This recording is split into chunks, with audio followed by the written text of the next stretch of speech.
nih sebagai orang tua baru yang anaknya baru mulai kuliah nih, masuk TK dan juga masuk playgroup, ada dua anak.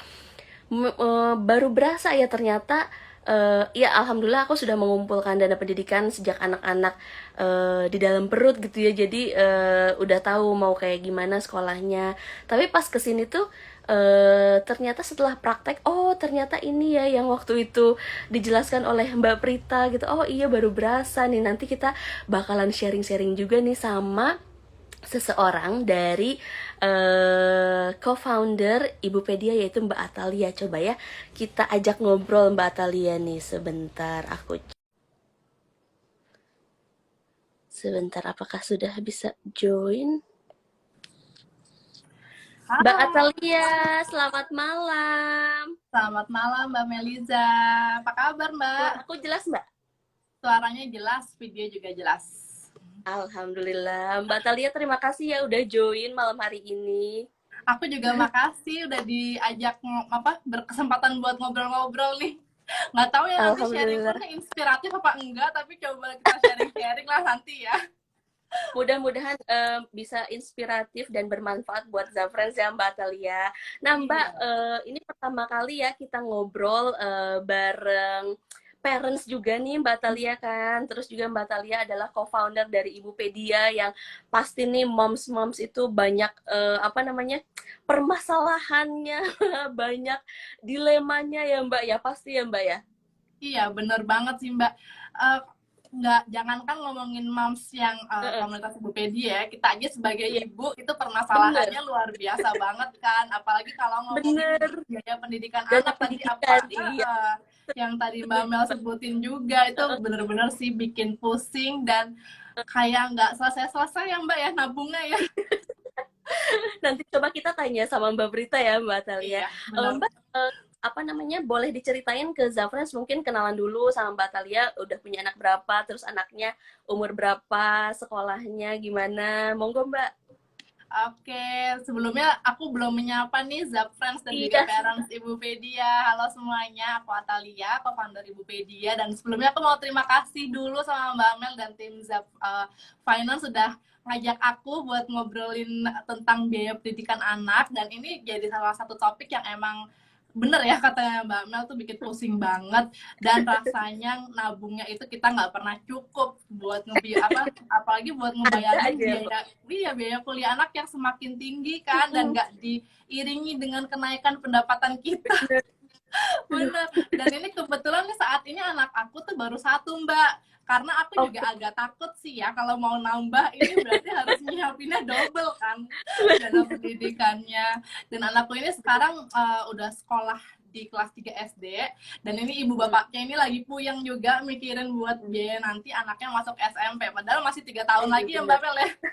Tapi bener, tetap tapi tetap garis kan Mbak ya. iya, kalau lihat price listnya sekolah incaran tuh kayaknya masih ragu sih ini nyampe nggak ya nih tabungan kita buat sampai ke nominalnya ini 3 tahun lagi. Dan ini baru SMP, belum nanti SMA, terus Iya, iya. kuliah, nggak tahu lah ya nanti itu gimana. Kita coba tanya Mbak Prita, bocorannya gimana sih Mbak, biar kita tercapai ya Mbak dana Bener. pendidikannya. Dan Dan emang Mbak, sih aku Mbak ya juga mau ada opsi yang murah dan terjangkau. Tapi yang benar namanya orang tua kan kita pasti pengennya kasih yang sebisa yang mungkin itu terbaik ya Mbak. bisa mengakomodir kebutuhannya anak, Betul, terus kebetulannya. mengunlock potensinya anak-anak juga kan. Jadi Betul, wajar banget lah kalau kita sebagai orang tua juga pasti maunya pasti betul. punya lah sekolah-sekolah incaran yang mungkin Iya, harganya itu yang juga sesuai cukup sama wow. prestasinya juga ya Mbak.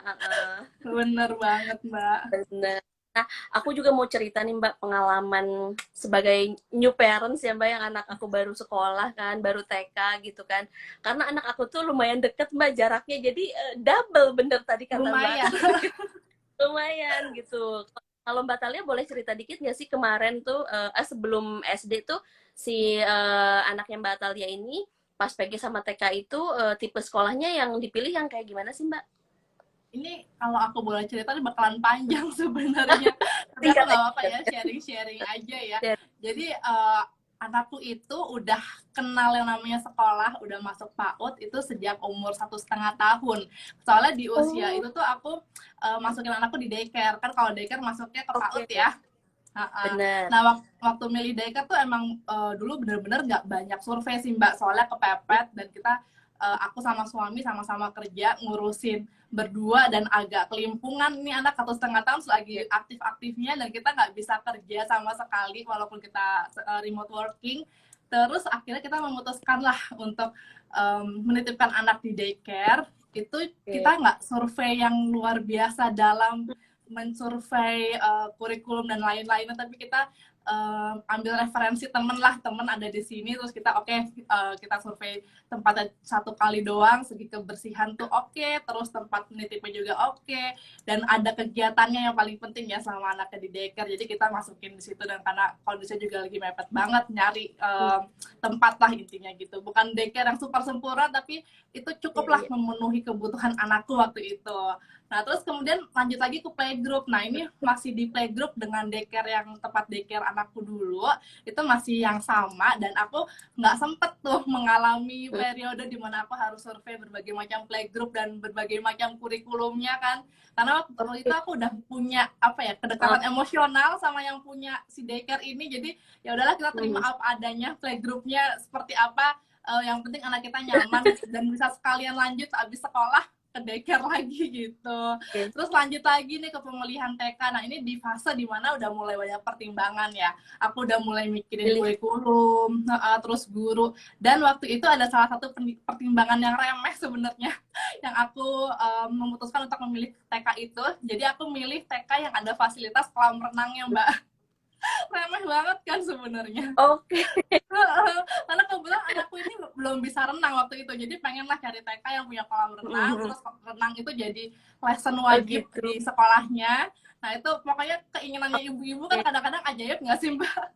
Iya Yang benar. kayak gitu aja bisa jadi Tapi kan itu pertimbangan. skill ya, Mbak, juga ya. Iya, bener. Terus lanjut di SD. Nah di SD juga nggak musingin survei banyak SD karena satu yayasan, tapi ada satu momen di mana kita harus pindah kota. Tadinya aku di luar Jakarta dan aku harus Hmm. pindah ke Jakarta. Nah ini aku mau mengalami yang namanya survei luar biasa karena kalau di Jakarta kan biaya yang disiapkan tuh beda lagi ya dan pastinya lebih tinggi. Jadi kita benar-benar Nah, mempertimbangkan kurikulum, terus biaya sosial juga, karena nggak mau anaknya juga kaget ya ketemu temen-temennya seperti apa nanti di sekolah barunya.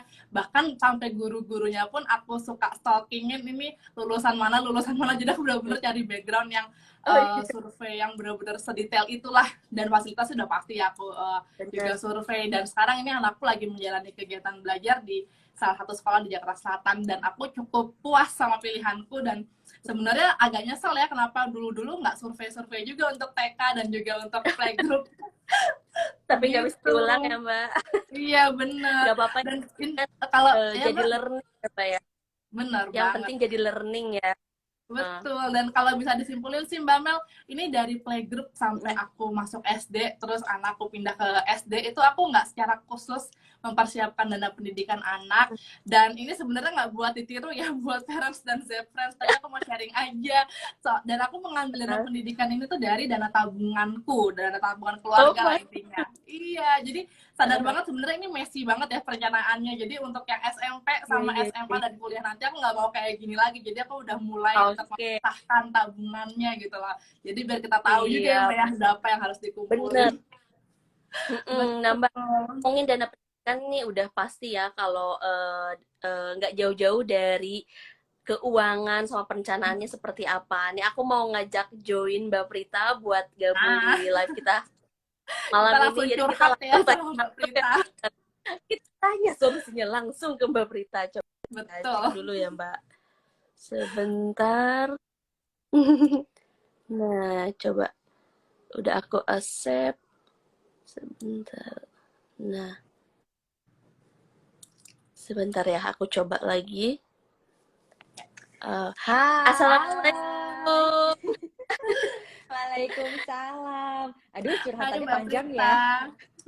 Iya, Kita Mbak sama-sama Prita. merah loh Mbak. Mm-mm. Hati nih. Bagus.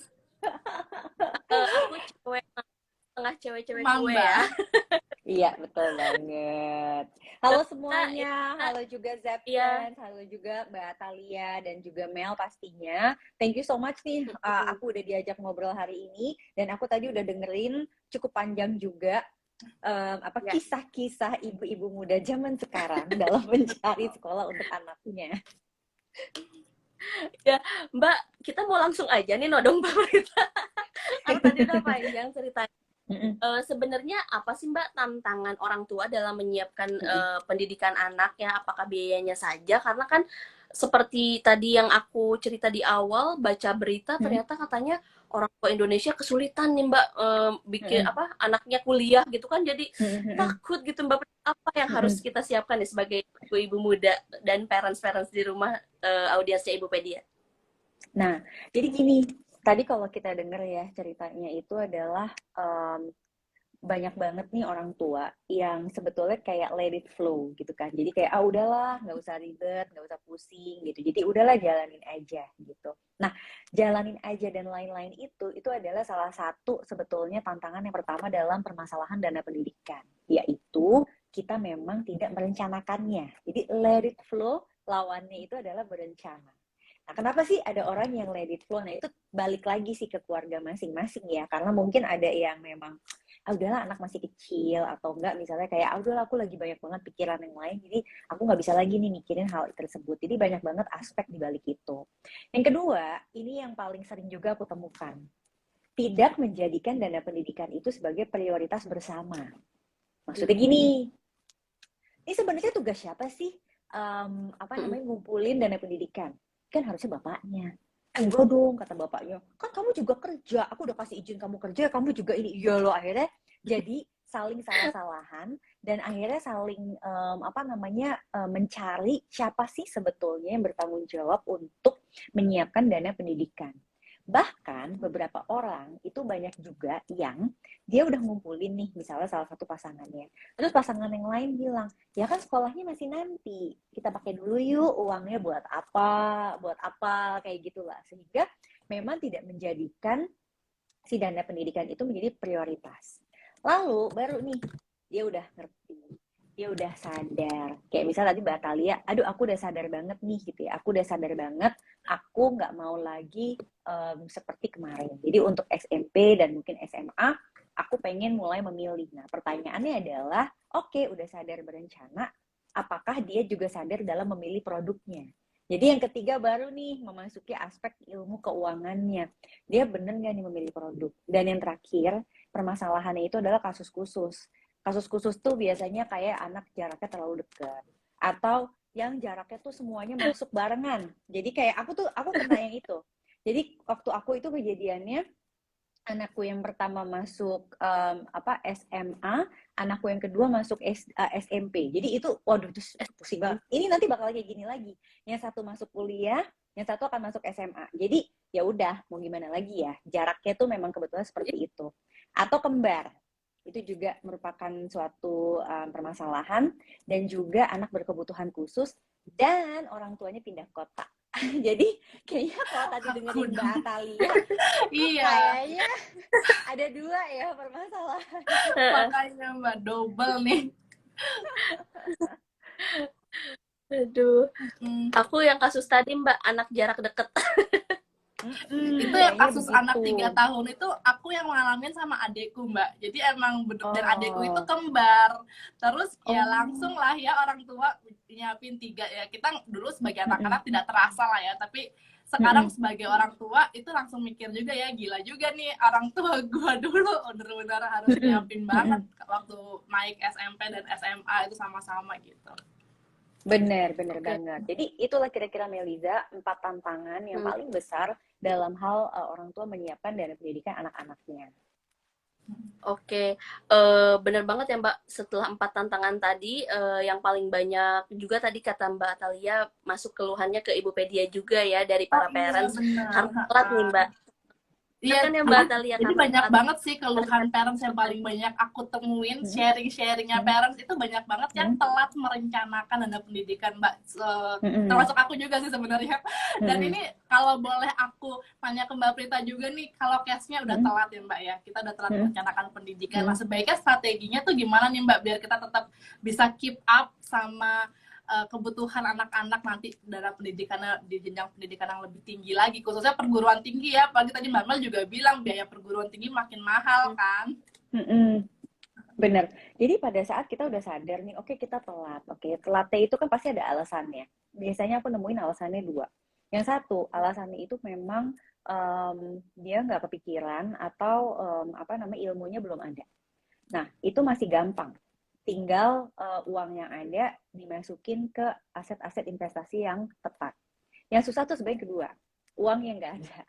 Jadi dia tuh telat bukan karena dia nggak sadar, sadar banget. Dia tahu kenaikan biayanya juga tinggi, tapi emang cash flow-nya nggak ada untuk dia menyisihkan lagi ke pendidikan anak.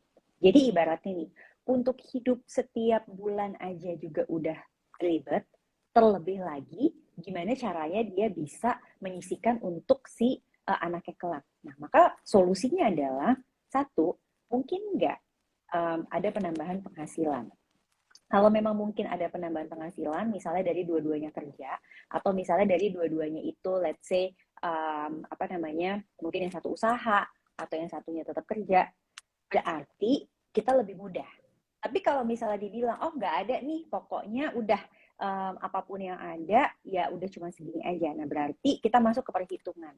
Nah, pada saat kita sadar, oke, berapa sih yang bisa kita sisihkan dari penghasilan kita, jadi kita malah hitung mundur.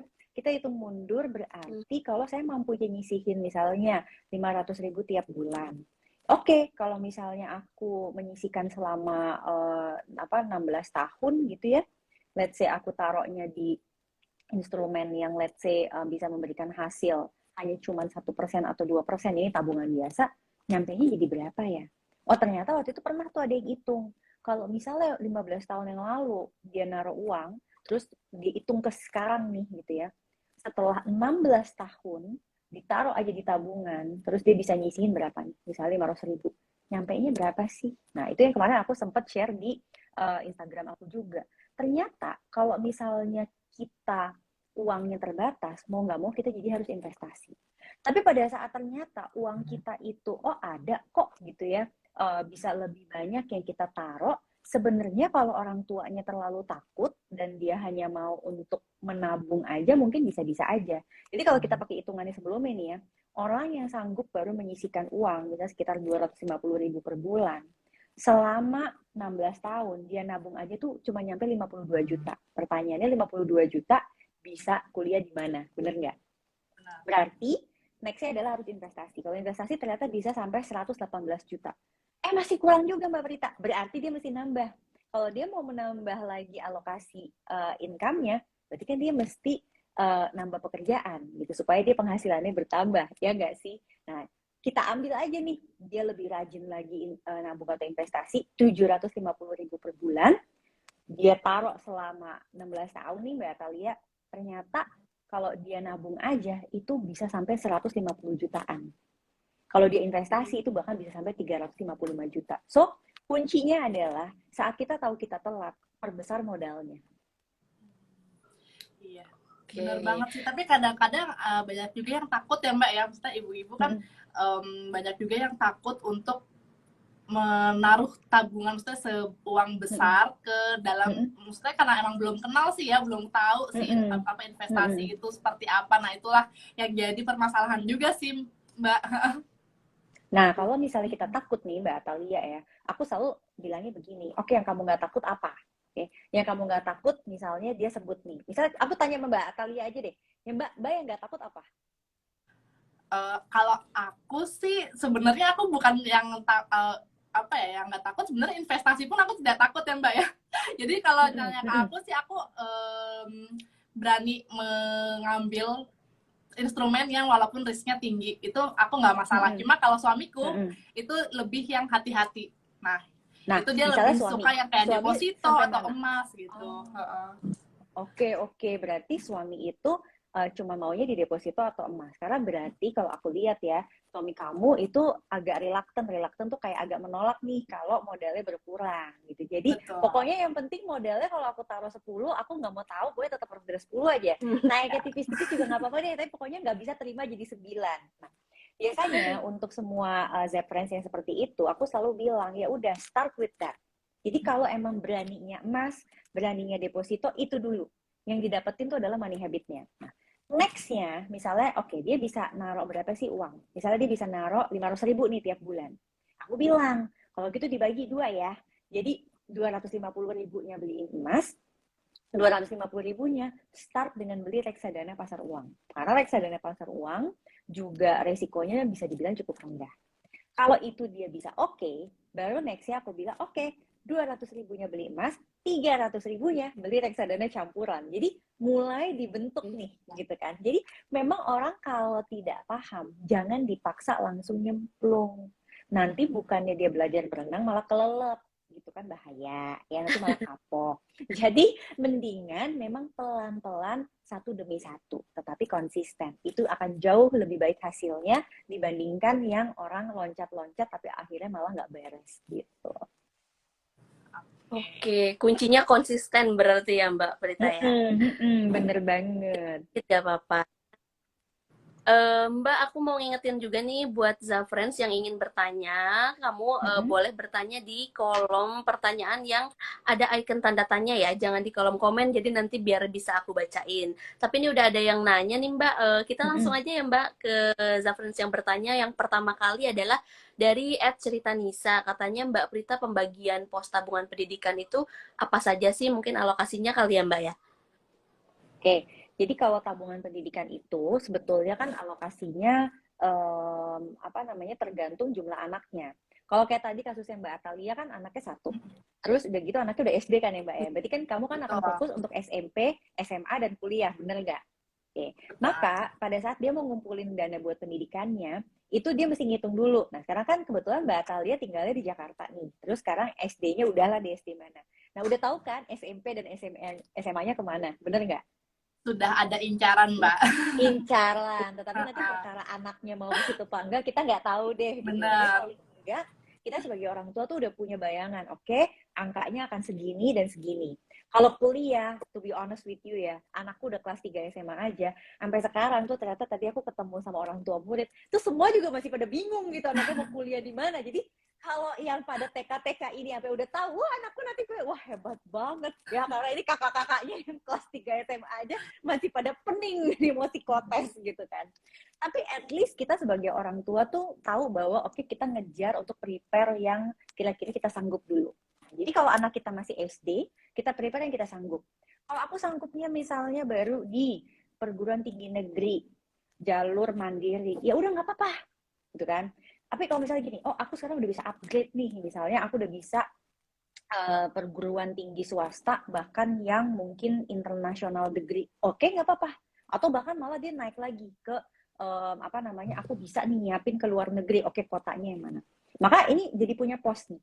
Anaknya Mbak Atalia punya pos untuk SMP, SMA, dan kuliah. Berarti ada 3. Tabungan pendidikannya berarti ada berapa dong? 3 3 juga. dong.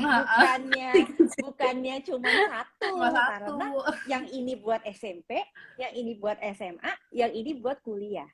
Dan pastinya karena anaknya tadi udah 3 SD ya? Berapa sih? Ya, benar.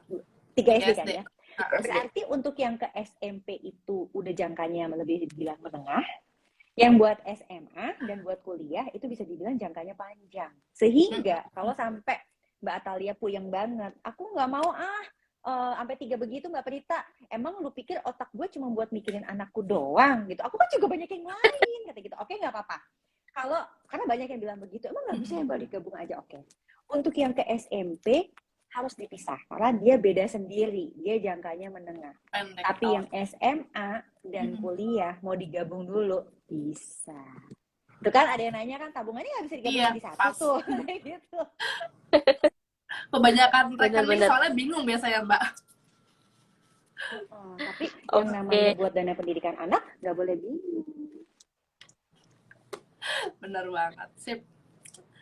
Oke, Mbak, kita lanjut ya Mbak, ada pertanyaan dari @@Marisa.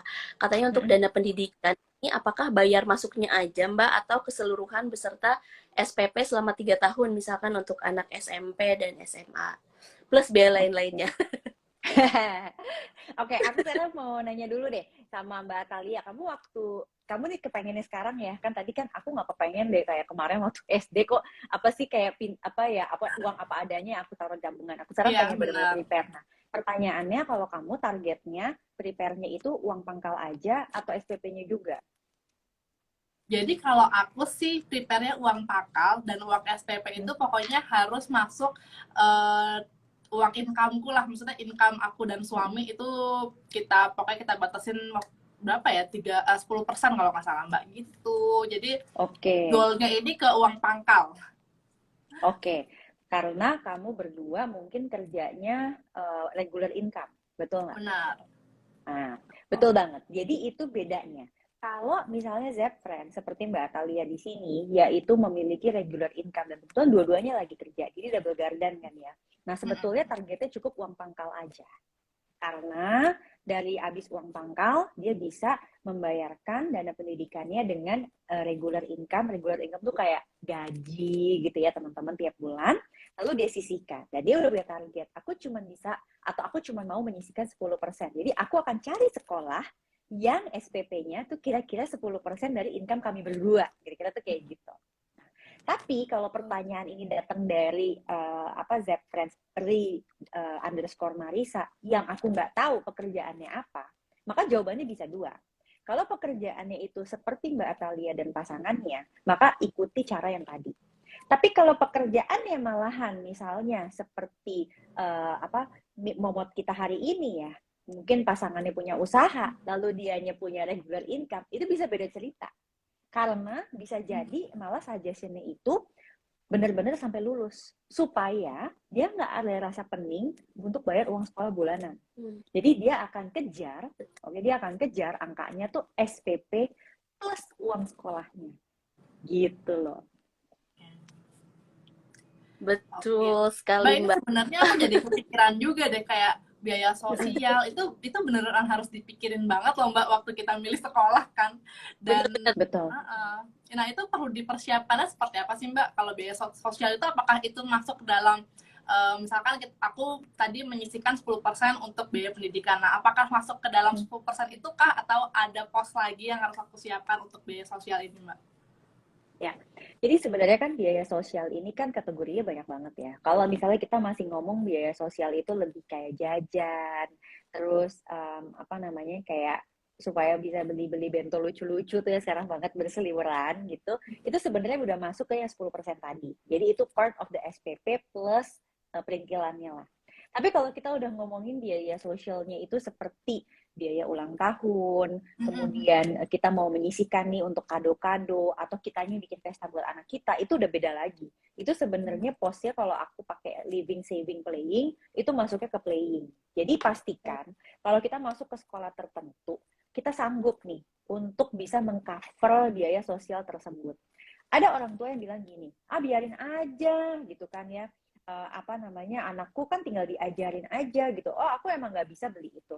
Tapi sometimes in life gitu kita mesti akui bahwa ada hal-hal yang memang kita tidak pertimbangkan sebelumnya. Misalnya kayak biaya kegiatan sekolah gitu yang mungkin tidak di announce sebelumnya gitu kan. Kalau anak kita nggak ikut masa kita mau bilang itu mahal apa gimana, kan kasihan juga ya untuk perkembangan dia. Mungkin kalau kita bicara perkara merek-merek barang itu masih bisa kita atur. Tapi kalau kita bicara kayak kadang-kadang kan ada ini loh, kalau udah levelnya SMP ya, itu ada nih kegiatan-kegiatan yang mereka nonton bareng gitu kan. Apa sih namanya, anak-anaknya bareng, atau misalnya Iya. ada berenang bareng, atau misalnya keluar kota bareng, itu sering terjadi. Nah, masa kita istilahnya jadi antisosial gitu kan, itu yang harus jadi pertimbangan kita juga gitu. Oke, noted Oke. Mbak. Ini ada pertanyaan nih Mbak buat Mbak Atalia, sebentar barusan aku cek. Ini katanya Mbak Atalia, aku mau kepo dong, ada tips cara pilih sekolah buat anak dari Ibu Pedia nggak sih? Kira-kira apa ya Mbak? Tanya. Dan Kalau kepo Mbak.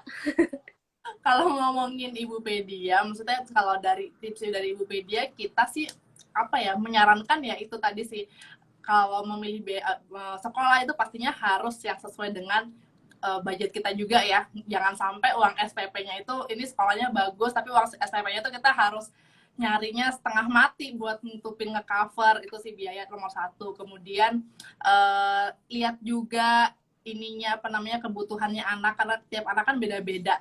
Ada yang apa namanya, lebih butuh apa ya, kayak misalnya ininya apa namanya, dia lebih apa ini sih Mbak, kayak ekskul, kayak misalkan ekskul. Nah, dia tertarik dengan dalam bidang apa dan segala macam, itu cari sekolah juga yang bisa mensupport lah, intinya bisa mensupport kebutuhan si kecil gitu. Terus jangan lupa juga yang ditetapin juga sama usia juga sih ya. Ngomongin usia masuk sekolah kan itu juga beda-beda ya tiap sekolah. Nah, itu juga perlu dipikirin juga Pertimbangkan. gitu. Oke, Mbak Nabila semoga keponya terjawab ya. Ini masih banyak Mbak pertanyaannya, sebentar ya aku coba kurasi dulu karena rame sekali ini di kolom pertanyaan. Oh ini Nah, Mbak sambil momot mungkin kita kurasi, kita apa namanya? Aku pengen tanya juga deh. Anaknya ada ini nggak Mbak? Kan pindah katanya nih dari sebelumnya kamu tinggal di mana sih? Di Jawa Timur Aku bukan di sih kalau Malang aku Mbak tahu? dulu. Nah, di Malang tuh pindah ke Jakarta kan. Agak-agak kayak culture shock nggak sih? Nah, itu aku sebenarnya aku menyiapkan sekali ya mental anakku. Mm-mm, Jadi mm-mm, aku pindah itu cukup dalam waktu singkat sih sebenarnya, dalam waktu mm-mm, 2 bulan kita persiapan. mm-mm, Tapi sebelum pindah tuh memang aku sudah mensounding ini akan ada mm-mm, teman-teman baru, circle yang baru, mm-mm, kebiasaan yang mm-mm, baru, dan waktu dia masuk ke sekolah, kelihatan perbedaannya itu dari sekolah yang aku pilih itu ternyata pengantarnya bahasa Inggris, sedangkan dia di sekolah oh, yang lama itu full bahasa Indonesia. Itu tapi kita untungnya mempersiapkan dia, maksudnya mm-mm, di rumah dia terbiasa bahasa Inggris sama kita, jadi kita mempersiapkan dari situ. Jadi sebenarnya kalau untuk pelajaran itu shocknya agak-agak di situ aja sih Mbak, karena dia berarti harus mm-mm, bekerja lebih keras untuk mengerti lesson yang dia terima dalam bahasa yang mungkin mm-mm, dia cuma pakai aktif di rumah aja, nggak di sekolahnya dia dulu yang mm-mm, lama. Terus kalau untuk teman-temannya, karena masih pandemi ya Mbak ya, jadi belum belum ada tuh acara kumpul-kumpul kemana dan segala macam, jadi belum kerasa banget ya. Cuma kalau oke. untuk teman-temannya sih di sekolah dia belum ada yang aku takutkan sebenarnya, ini temanku punya ini, aku juga mau dong, tapi ternyata aku tidak Mm-mm. mengalaminya. Belum, Aku tidak oke. belum mengalaminya lah Mm-mm. gitu. Dan yang terakhir, berarti uang pangkal yang dulu dibayarin nggak bisa ditarik lagi Oh dong. iya Mbak, itu namanya aku membayar uang pangkal 2 kali ya berarti ya. Itu Iya, itu memang benar-benar salah ini satu sih. tantangan tuh dalam dana Betul. pendidikan anak untuk yang orang tuanya berpindah-pindah. Itu biasanya tuh pindah. yang suka nanya kayak gitu teman-teman yang ASN atau teman-teman yang istilahnya tuh di BUMN yang ada penempatan-penempatan. Karena dia bilang, ini paling paling sedih kalau SD sih Mbak, karena kan panjang banget ya, mau tungguin sampai lulus juga lama banget. Kalau SMP Benar. kadang-kadang ya udahlah tungguin aja sampai lulus baru pindah katanya gitu. Jadi itu juga hal-hal yang perlu dipertimbangkan juga. Silakan Meliza. Oke. Nah Mbak, ini aku udah dapat pertanyaan nih dari Yuda Ayu. Katanya Mbak Prita gimana menyiapkan dana pendidikan untuk pedagang? Mungkin banyak juga nih Mbak teman-teman Zafriends yang profesinya sebagai pedagang atau wirausaha. Beberapa juga dapat penghasilannya harian nih Mbak Prita. Gimana katanya Mbak? Oke, pertama kita harus membuat perhitungannya dulu. Karena gini, kalau hariannya dapatnya 100.000 dengan hariannya dapatnya 50 juta kan jadi beda banget, benar nggak? Benar-benar Mbak. Ya, katakanlah pedagang harian omsetnya 50 juta, terus dia bisa bawa pulang bersih 10 juta tiap hari. Kan ada yang kayak gitu. Oke, 10 juta tiap hari kan nggak mungkin habis semua dong, betul nggak? Kan 10 juta setiap hari itu gede banget untuk dihabisin, juga kenyang banget, mau makan apa sih gitu, masa all you can eat mulu Japanese fusion yang 8 course, kan nggak mungkin tiap hari dong makan kayak gitu. Artinya kalau kita adalah pedagang yang mendapatkan income-nya harian, untuk dana pendidikan anak tidak bisa dikelola secara bulanan. Yang kita lakukan adalah preparing uangnya itu memang hanya untuk 1 tahun. Jadi saat dia lagi dapat besar, dia langsung pindahin. Dia dapat besar, dia langsung pindahin. Dia kumpulin di satu pot yang terpisah. Itu adalah untuk ngebayar uang sekolah tahun berikutnya. Walaupun bayar uang sekolahnya mungkin tetap bulanan, karena kan nggak semua sekolah mau terima ya, bayar langsung 12 bulan. Kalau sekolah-sekolah tertentu ada yang mau terima, maka ambil aja paket itu supaya juga bisa dapat diskon biasanya. Tapi kalau enggak, ya udah, berarti kita tetap taruh aja uangnya di pot itu, bayarnya nanti tiap bulan.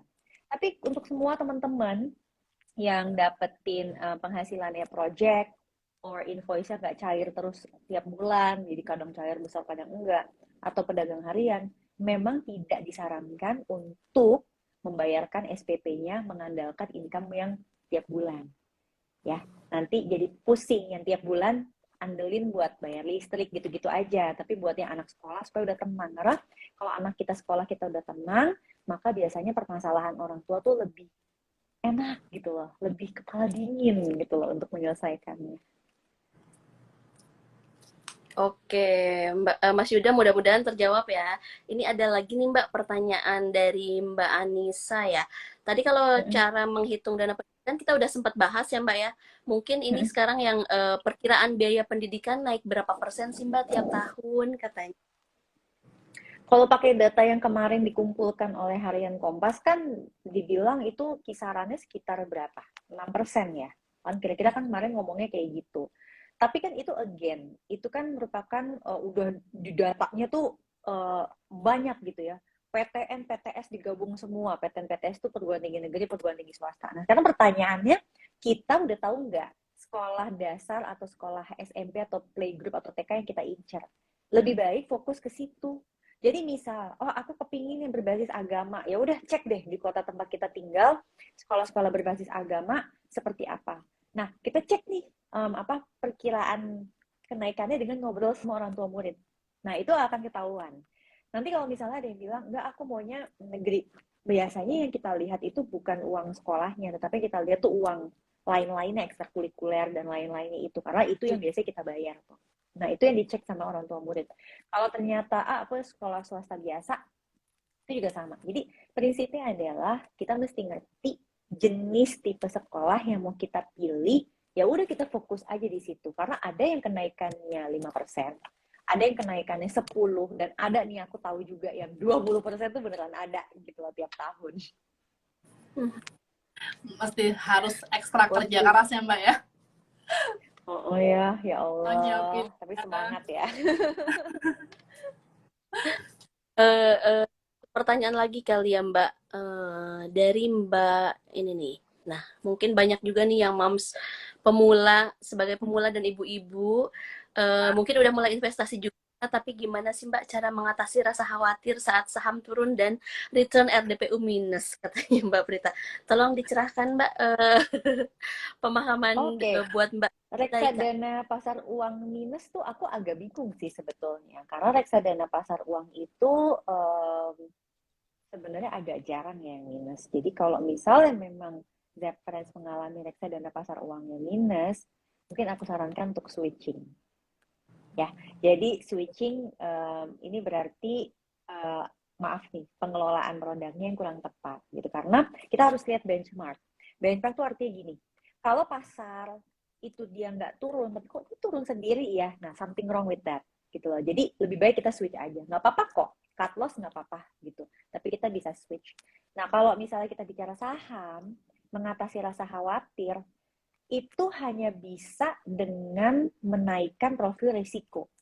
Karena orang tuh khawatir, karena dia satu nggak ngerti, atau yang kedua duitnya pas-pasan di situ. Takutnya nanti duit ada-adanya ditaruh semua di situ.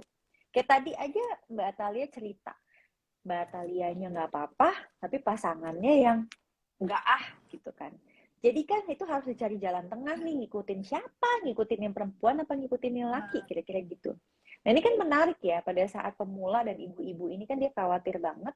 Ya aku selalu bilang, kalau saking khawatirnya, dan trik aku begini, ini ada uang nih, kayak misalnya suaminya Mbak Atalia maunya taruhnya di deposito, atau maunya taruh di apa reksadana pasar uang. Katakanlah dia taruh di deposito. Taruh nih, misalnya berapa, sekian juta gitu ya. Dari situ kan biasanya suka ada bunganya atau bagi hasilnya. Nah, bagi hasilnya itu yang dibelikan saham. Bagi hasilnya itu yang dibelikan reksadana saham. So, kalau sampai pun ini sahamnya naik turun, modalnya tetap sama. Ya. Itu salah satu trik tuh. Modalnya tetap di deposito sama, tetapi hasil dari depositonya tidak diinvestasikan kembali ke deposito, tapi malah dibeliin instrumen yang istilahnya tuh beda banget karakternya, kayak saham atau apa. Jadi biarin aja gini naik turun, tapi modalnya itu nggak pernah turun gitu. Jadi dua-duanya mudah-mudahan happy. Aku juga pernah sih ya Oke. Mbak ya, nemuin case di mana apa namanya, ada sih ibu-ibu yang curhat di Ibupedia. Jadi dia mau merencanakan dana pendidikan anak, cuma kalau suami tuh lebih yang ya seadanya tabungan aja. Kenapa harus ngoyo sih, kenapa harus apa namanya, mengusahakan begitu banyaknya yang harus dikejar. Nah itu kalau misalkan nggak satu prinsip ya, satu visi tujuan keuangan tuh seperti apa yang Mbak buat nyelesainnya gitu. Ya, aku paham banget. Nah, biasanya kalau tidak terjadi kompromi nih antara pasangan suami dan istri, itu ada beberapa jalan keluar. Oke, jalan keluar yang pertama itu adalah pemisahan tanggung jawab. Jadi, yang lebih suka dengan apa namanya, yang lebih apa ya, returnnya lebih rendah, lebih stabil, kasih kesempatan untuk menyiapkan dana yang lebih pendek jaraknya.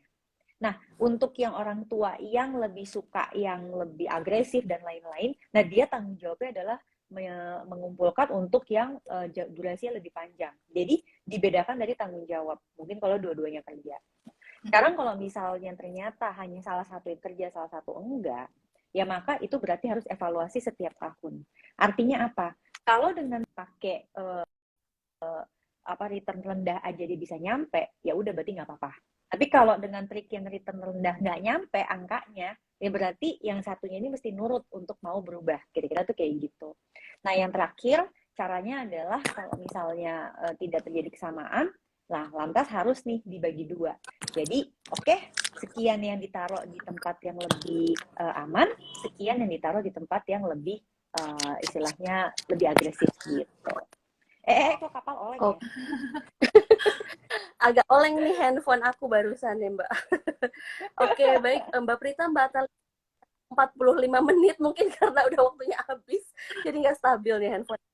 Aku mau ngucapin terima kasih banyak buat Mbak Prita yang udah sharing-sharing ilmunya ya soal finansial dan juga dana pendidikan anak-anak. Mudah-mudahan tercerahkan ya semua Zafriends yang menonton malam hari ini. Dan Mbak Atalia juga terima kasih banget ya Mbak udah mau sharing-sharing tentang pengalaman para moms di Ibupedia. Semoga bisa mengambil manfaat juga dari IG Live kita malam hari ini. Aku tutup ya Mbak Atalia dan Mbak Prita sesi IG Live kita malam hari ini. Terima kasih banyak. Mudah-mudahan kita bisa ketemu lagi sesi selanjutnya. Katanya waktunya kurang nih kata Mbak Anissa. Mudah-mudahan meskipun waktunya sempit, tetapi apa yang dibawakan Mbak Atalia bisa mewakili nih semua Zefriends yang lainnya, dan aku juga tadi bisa menjawab kegelisahan-kegelisahannya. Mudah-mudahan tetap bermanfaat ya Zefriends.